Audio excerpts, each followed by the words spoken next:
Rewa ke gua maju. Pada malam hari ini sekitar pukul 14 ya barangkali, saya lagi sudah membuat beberapa narasi pemberitaan terkait soal masalah-masalah isu-isu sensitif yang terjadi di Kabupaten Goa ini. Namun yang kami amati di Goa ini adalah pertama-tama saat kami melakukan investigasi, ya awalnya itu ada narasumber yang pernah kami telepon yang namanya Dimbeta, mantan sekdes kepala desa Taman Jelen, yang mengatakan bahwa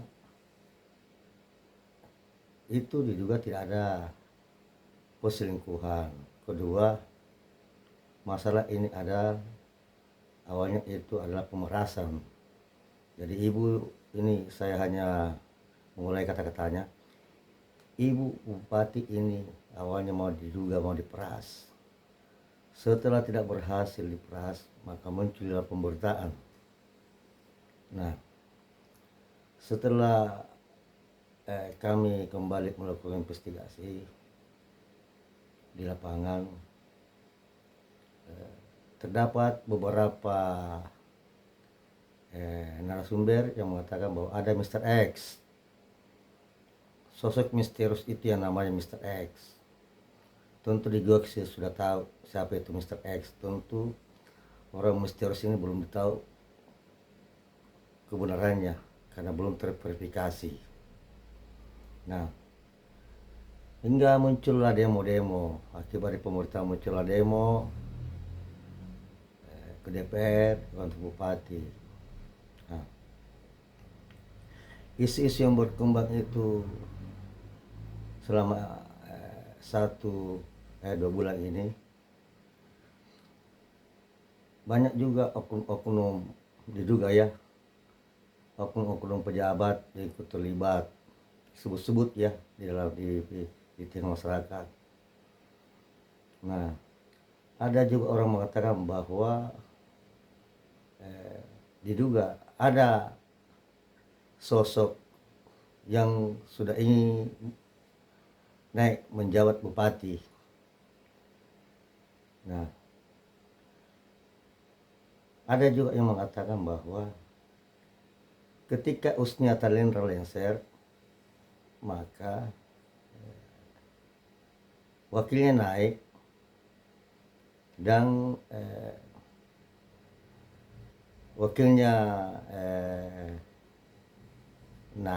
dan wakilnya dipilih oleh DPR.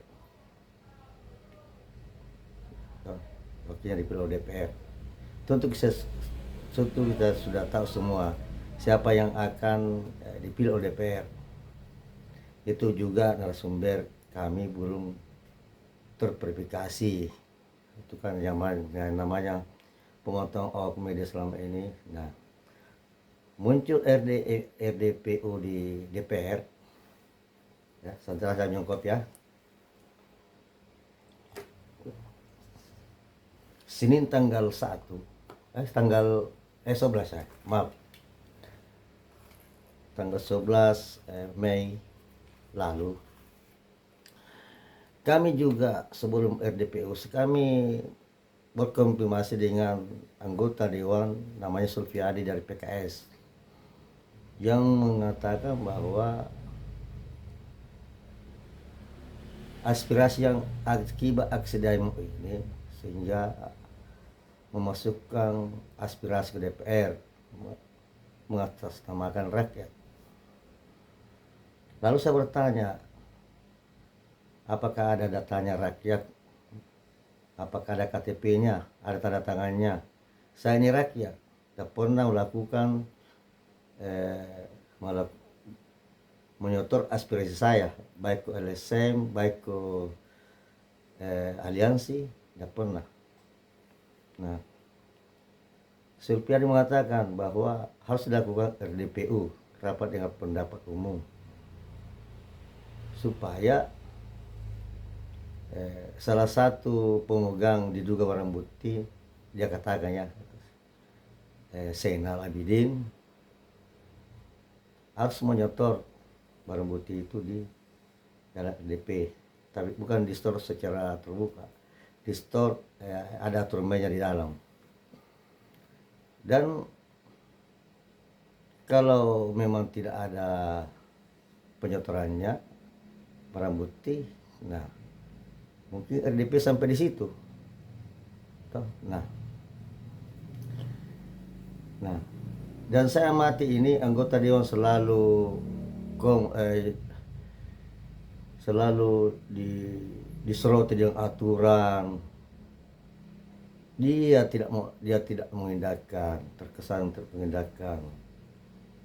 Dia lagi melakukan konferensi pers yang saya baca kemarin itu, bahwa ini adalah segmennya itu salah satu anggota DPR mengatakan bahwa ini adalah aspirasi masyarakat.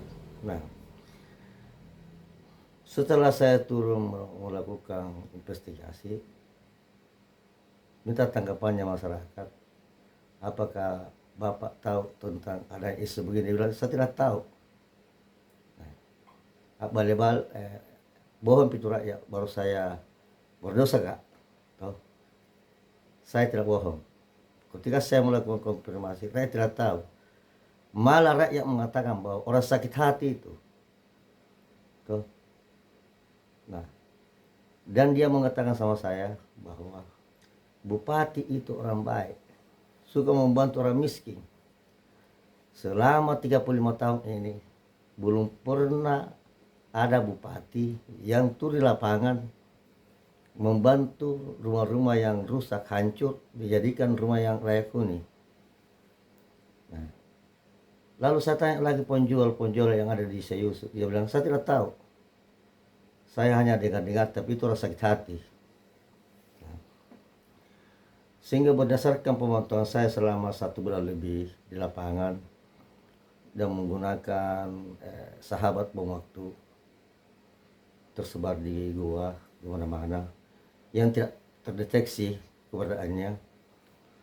Kalau Anda juga mengatakan bahwa ada Mr. X, saya juga memiliki Mr. X di lapangan, banyak juga bergerak secara siluman. Nah, masyarakat itu mengatakan bahwa jangan selalu DPR menjual namanya rakyat, karena rakyat tidak pernah itu memasukkan aspirasi untuk mengungkap ini di DPR. Isu sensitifnya bupati.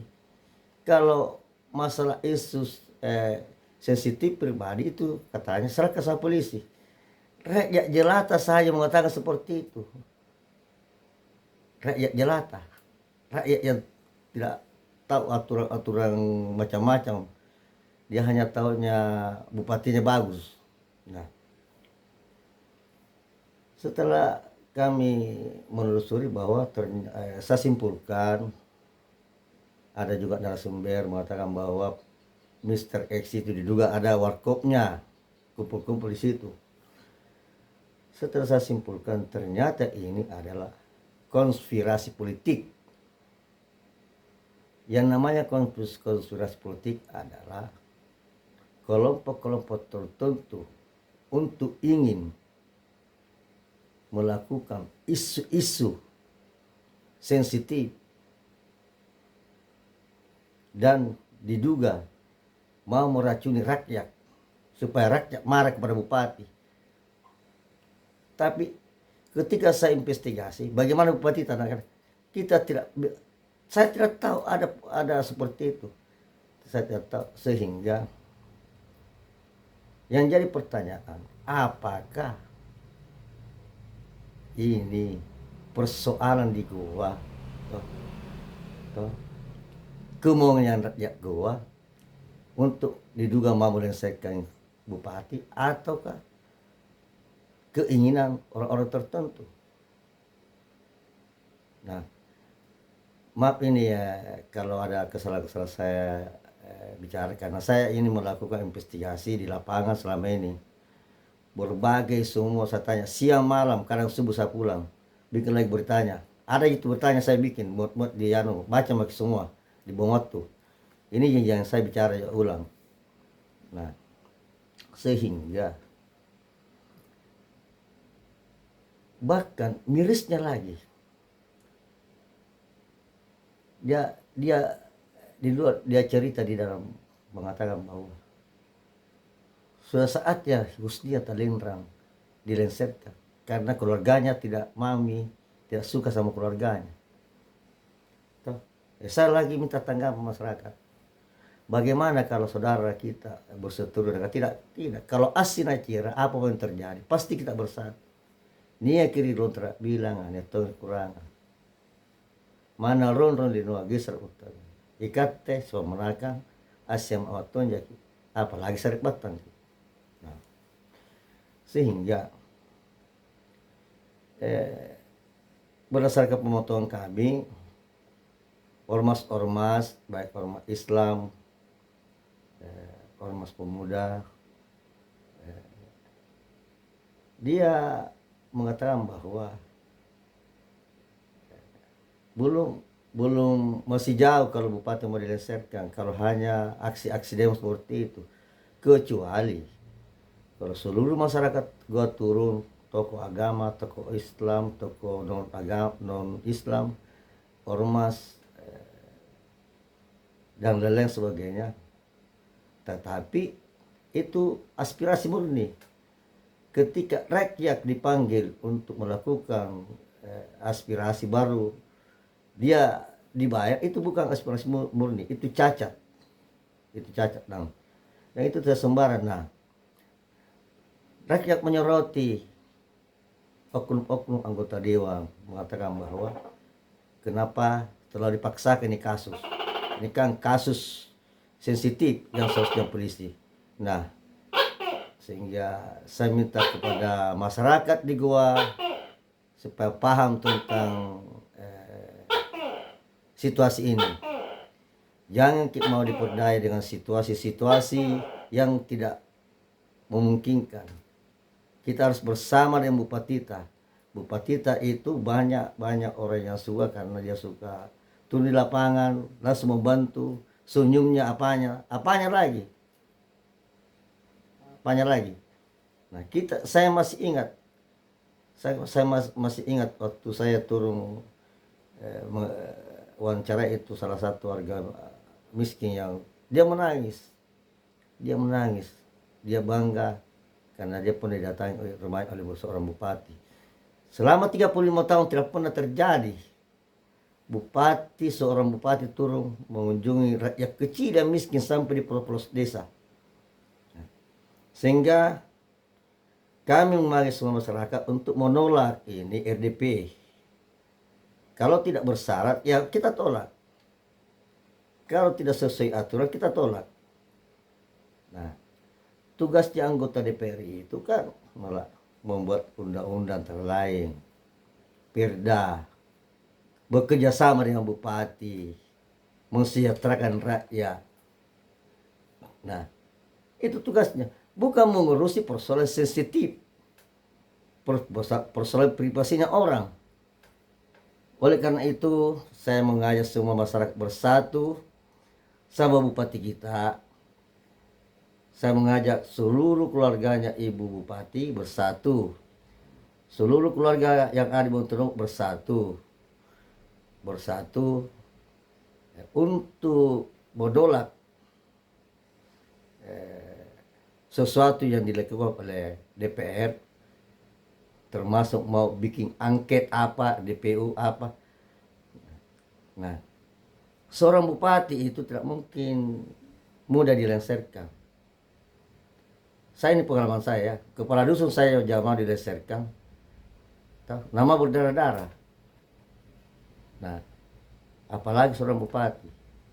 Nah, apakah anggota DPR yang ada di gedung rakyat yang digaji oleh melalui uang yang digaji oleh rakyat melalui pajak. Kalau rakyat marah, apakah anggota dewan tinggal di gedung DPR? Kira-kira. Apakah kita berani tinggal di DPR kalau rakyat marah? Kalau rakyat marah mengatakan kapan saya kasih masuk aspirasi. Saya sendiri tidak pernah memasuki aspirasi DPR bahwa mendukung RDP. Saya tanya ke anggota dewan, apakah Anda tidak lari kalau rakyat marah? Sehingga kami mengajak seluruh anggota dewan supaya bisa kita melakukan introspeksi diri. Karma akan berlaku. Nah, ingat mak itu, ingat. Orang yang sementara memimpin, toh, aktif, dikasih begitu, subhanallah. Toh, apakah kita tidak malu dicerita sama orang luar? Selama 35 tahun saya bergelut di dunia jurnalis, di dunia LSM, barusan ada seperti ini. Barusan ini ada oknum-oknum pejabat-pejabat yang dulu itu bagus mitranya, saling meluruskan orang yang salah, tidak dibesar-besarkan. Nah, jadi saya mengingatkan anggota dewan supaya hentikan kegaduhan ini, supaya masyarakat ini bagus kehidupannya, sejahtera. Bagaimana bisa mau sejahtera hidupnya kalau terjadi kegaduhan perselisihan pejabat antar pejabat? Apakah tidak bisa dihentikan atau apa? Ini kan bukan nenek moyangmu itu. Ini DPR bukan nenek moyangmu. 5 tahun ke depan, 2 tahun ke depan, Anda akan menghilang. Kalau Anda mau menghilang, andai kan kau punya nenek moyang punya ini jabatan, ya silakan lakukan apa saja. Tapi ini kan ibarat daki, ini hanya menempel di tubuhmu. Apakah kita tidak berpikir? Apakah Anda tidak mementingkan rakyat banyak? Saya tanya, Ki. Demikianlah. Assalamualaikum warahmatullahi wabarakatuh. Maaf kalau ada kata-kata saya yang kurang berkenan. Dan saya mohon maaf. Nama saya Najamuddin. Saya dari aktivis LSM juga. Aktivis mantan HMI juga dulu waktu saya mahasiswa, dan saya adalah pemilik pimpinan redaksi Bom Waktu, Hati Damai, dan Kritis dan Jenis Berang. Wassalamualaikum warahmatullahi wabarakatuh.